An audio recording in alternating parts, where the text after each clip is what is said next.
Deuteronomy chapter 20. When you go out to fight your enemies, and you face horses and chariots, and an army greater than your own, do not be afraid.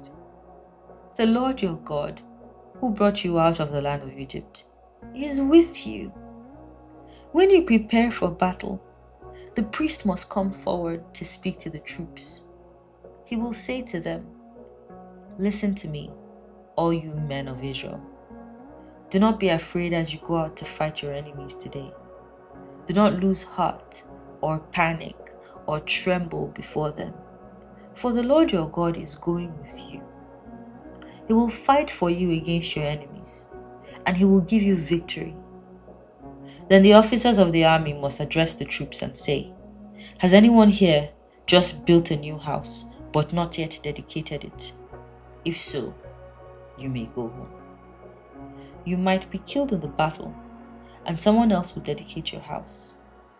Has anyone here just planted a vineyard, but not yet eaten any of its fruit? If so, you may go home.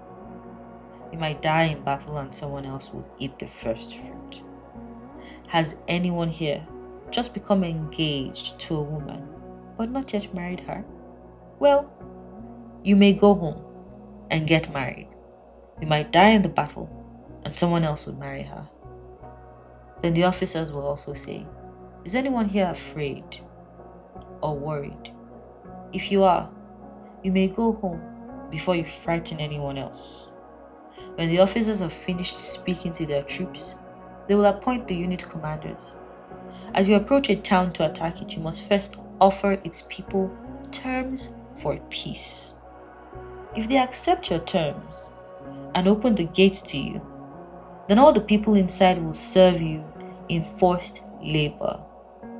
But if they refuse to make peace and prepare to fight, you must attack the town. When the Lord your God hands the town over to you, use your swords to kill every man in the town. But you may keep for yourselves all the women, children, livestock, and other plunder. You may enjoy the plunder from your enemies that the Lord your God has given you. But these instructions apply only to distant towns, not to the towns of the nations in the land you will enter. In those towns that the Lord your God is giving you as a special possession, destroy every living thing. You must completely destroy the Hittites, Amorites, Canaanites, Perizzites, Hivites, and Jebusites, just as the Lord your God has commanded you.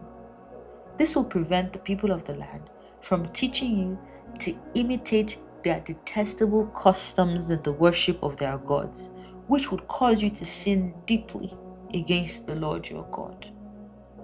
When you are attacking a town and the war drags on, you must not cut down the trees with your axes.